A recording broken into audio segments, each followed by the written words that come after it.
And we're going to talk about chapters 10, 11, and 12 today before we go on to our next section. So this chapter 10, actually has a few kind of important quotes, symbols, kind of things that we're going to see repeated and ideas repeated throughout the book. So the first one is the one that your first question was about. It's on page 119. And Scout and Jem have been given air rifles for Christmas, and they want to practice shooting them. And Atticus in the middle of the page says, I'd rather you shot at tin cans in the backyard, but I know you'll go after birds. Shoot all the blue jays you want if you can hit them, but remember it's a sin to kill a mockingbird. And they ask Miss Maudie about it, and she says, your father's right. Mockingbirds don't do one thing but make music for us to enjoy. They don't eat up people's gardens, don't nest in corn cribs. They don't do one thing but sing their hearts out for us. That's why it's a sin to kill a mockingbird. Okay, so this seems like just kind of like a, like a colloquial phrase or something that they would use in their town or in their area. But this phrase is going to become, I don't know, it's going to repeat later on in the book and kind of be applied in a different way. So just make sure that you understand the meaning behind the phrase, that basically they're saying that mockingbirds are innocent, mockingbirds are just there to like create beauty, to create music.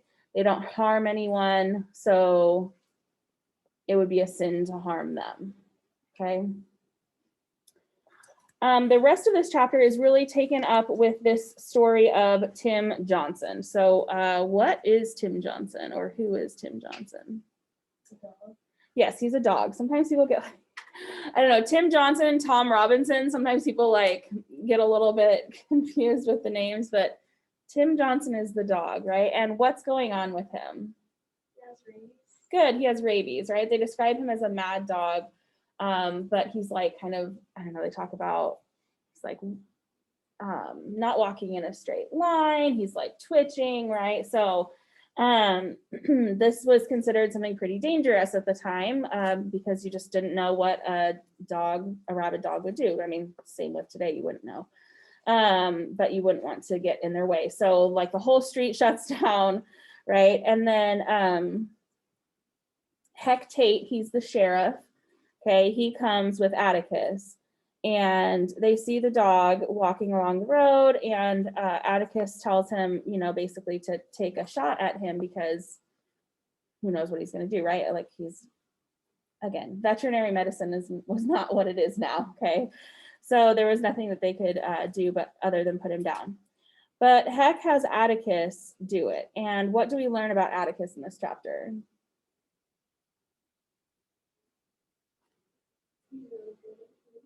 Yeah, he's a really good shot, right? It says, he's like, well, I haven't shot a gun in 30 years, but he does it, and it's, like the perfect shot, what have you.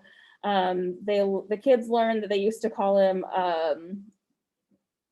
what was it? One-shot Finch. Okay, and the kids earlier in the chapter were all talking about like how old and like kind of lame their dad was.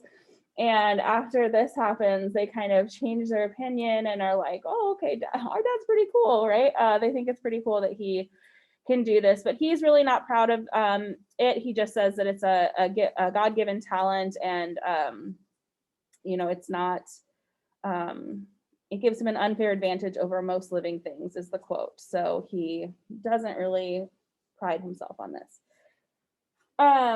Now, this might seem completely and totally random. Like, why are they talking about this dog, this like rabid dog, and Atticus shoots it, right? Tim Johnson is a symbol. So a symbol is an object that represents something deeper, right? So what are some thoughts on what we think Tim Johnson could possibly symbolize? Anybody have any ideas?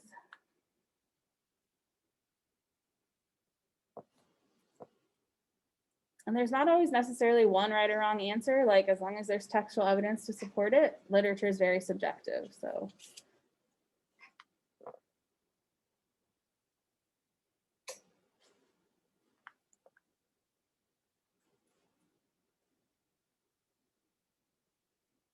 Any ideas on what he could represent?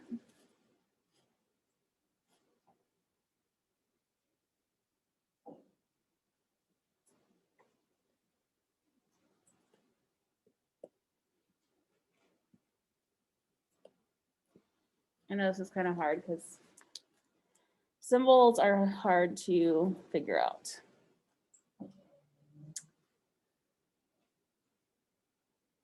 Okay, well, in my opinion, I'll just tell you what I think.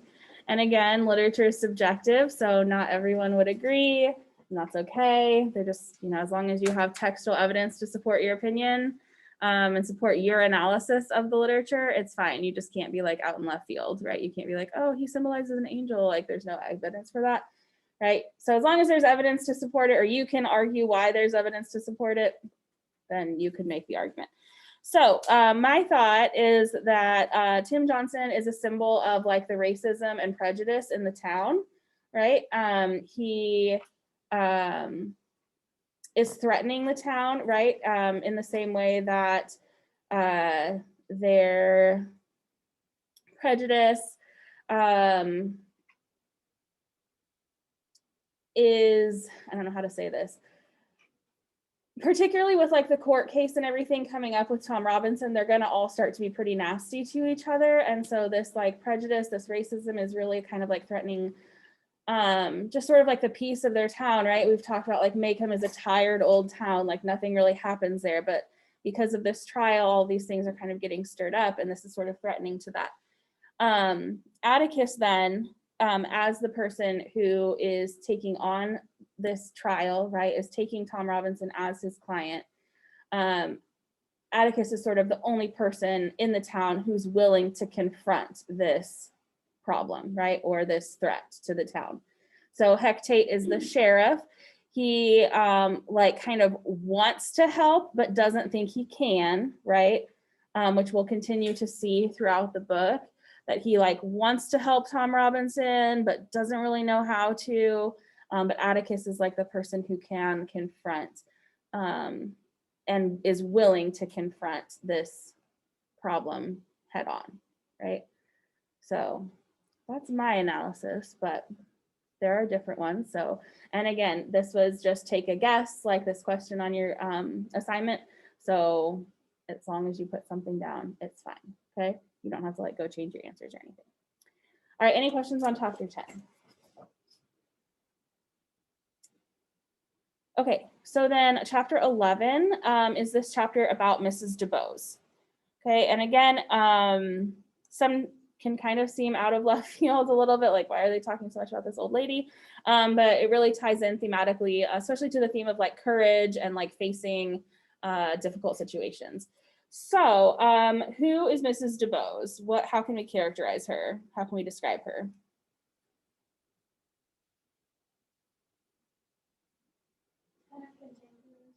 Definitely cantankerous, yes. She's very old.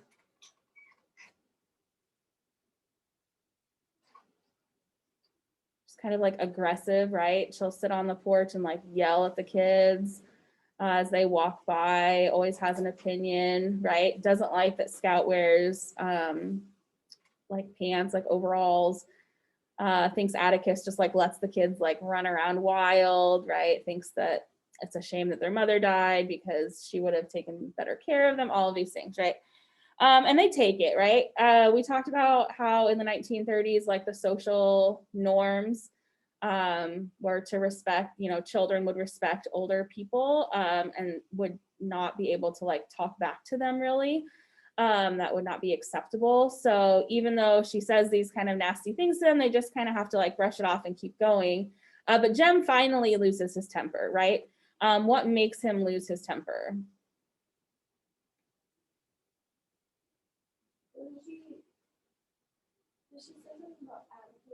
Yes. And the trial. Yep. Yeah. So she basically like uses a slur, like she calls Atticus a bad name because of the trial. And this just kind of makes Jem lose it, right? He's taken it for so long, but this is too much. So what does he do to her yard? He cuts up her. Yeah, he destroys like all of her flowers in her front yard. The camellias. Okay. And of course he gets caught. And what does Atticus and Mrs. DeBose, they decide that he's going to do something to make up for this. And what's he going to do?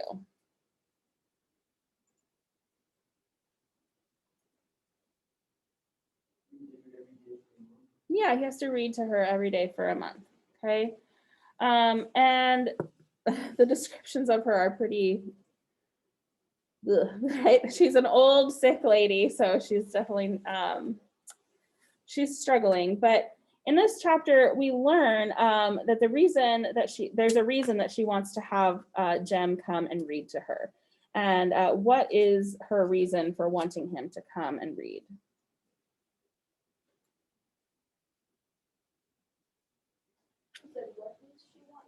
Why does she want him to come and read to her?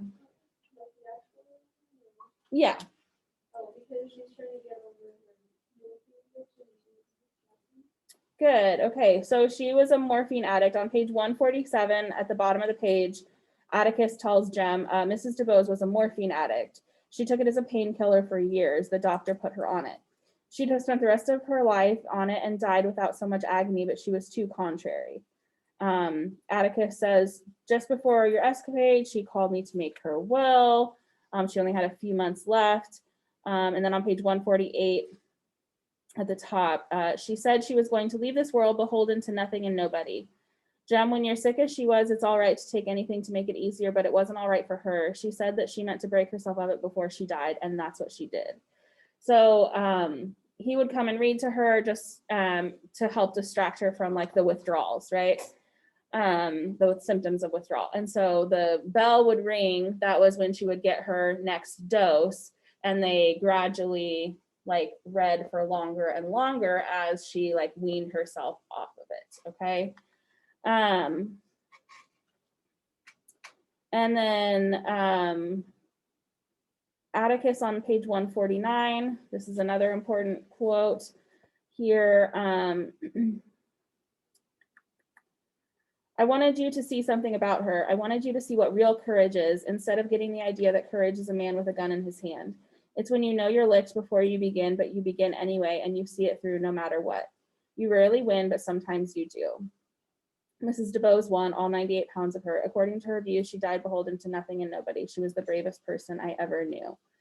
Okay, so this is a really important idea that is going to continue again through the book. That like it's honorable to do the right thing, even if you know that you're going to lose, right? And this can definitely be applied to Atticus in his court case, right? He knows that they're going to lose this court case, but like he has to defend Tom, like because it's the right thing to do, and because like he couldn't live with himself otherwise, right? So this idea of courage as being, you know, doing the right thing, even when you know that you're going to lose or that, you know, it's not going to go your way, that's what real courage is. Any questions on chapter 11?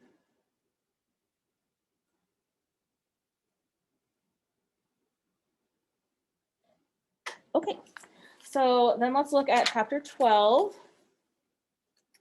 So chapter 12 is actually the beginning of part 2 of the book. So the second part of the book is Jem's 12, right? So when we started the book, he was 10, so a couple years have passed. So we're gonna see sort of like the innocence and like how like Scout and Jem are a little bit naive to things that are going on in the world, right? We talked about how this is a Bildungsroman, a coming of age book. So the first part is really more like that very like innocent, very naive, I don't know, point of view. And then the second part is where that kind of starts to become more mature, and Scout and Jem start to like understand a little bit more about the world around them. So chapter 12, Atticus is called away. He's like a legislator, so he has to go to a session of the state legislature. And so the kids go with Calpurnia to church, right? If you remember, we talked about Jim Crow laws, we talked about segregation, so there would be a separate white church and black church. She takes them with her. We see that Atticus is, well respected in the Black community for the most part because of how he is taking on Tom Robinson's case.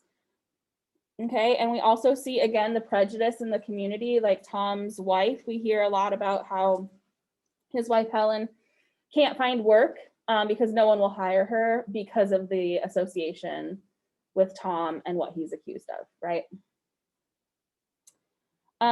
So what is it that Tom is accused of? Okay, and we learn in this chapter who he is accused of raping. Yes.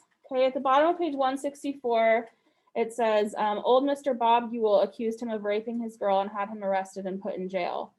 Mr. Ewell, my memory stirred. Does he have anything to do with those Ewells that come every first day of school and then go home? Why, Atticus said they were absolute trash. I never heard Atticus talk about folks the way he talked about the Ewells. He said, yeah, those are the ones. Well, if everybody in Maycomb knows what kind of folks the Ewells are, they'd be glad to hire Helen.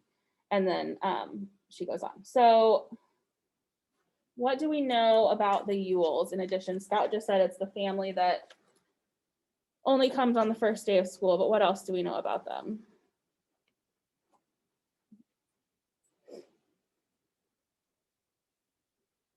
They're the lowest and they're like social. Mm-hmm. Yeah, so they are, if we look again at the social hierarchy in Maycomb, slides will load, right? They are like the lowest, right? They're the disgrace of Maycomb, they're the trash. If you remember Burris Ewell, he's the one on the first day of first grade where he had the lice in his hair and he was like so rude and mean to Miss Caroline, right? So this family is, yeah, kind of not the most reputable family, I guess you could say, in Maycomb. So as the trial continues and as the trial starts, just kind of keep in mind those attributes that we know about the Ewell family. Okay. All right, and then at the very end of the chapter, we have an unexpected guest who arrives. Who is that? Yes, Aunt Alexandra was sitting in a rocking chair, exactly as if she had sat there every day of her life. Now, if you remember, Scout did not have such a good run-in with Aunt Alexandra last time over Christmas. This was a chapter that we just read a summary of, but Scout beat up Aunt Alexandra's grandson. So this will be an interesting dynamic. We know that Aunt Alexandra thinks that Atticus should, force Scout to wear pants or dresses, and like be a little lady. And we know Scout's not interested in that. Okay, so any questions on chapter 12? All right, so if you want to get onto Canvas, pull up your announcements. We're just going to read the quick summary of chapters 13 and 14 before we start reading 15 and 16. And then, like it says here, homework is chapters 17 and 18. There's no questions assigned, but on Wednesday when we come back, right? So no school on Monday, Tuesday's an A day, Wednesday's a B day. We will have a quiz over chapters 6 through 18. So make sure that you're reading and you do have a long weekend since you have no school on Monday. So, and this is, I want to say this is the last homework reading. I tried to front load the homework, so let's see.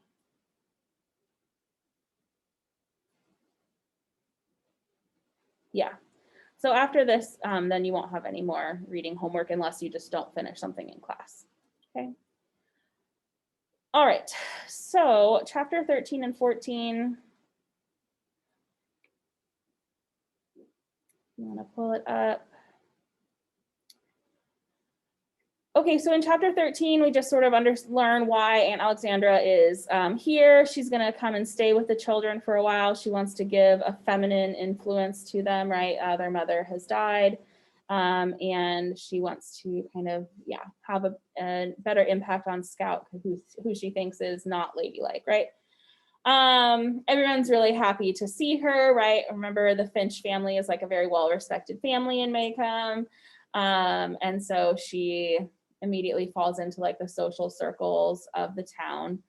And a lot of this chapter, and this is most of the reason that we skip it, a lot of this chapter is just Alexander talking about the Finch family and like talking about kind of the characteristics or the stereotypes of the different families in Maycomb. So like, if you're a Cunningham, you're this way. If you're a, Jacobs, you're this way. If you're an Underwood, you're this way, right? Whatever the different families are, okay?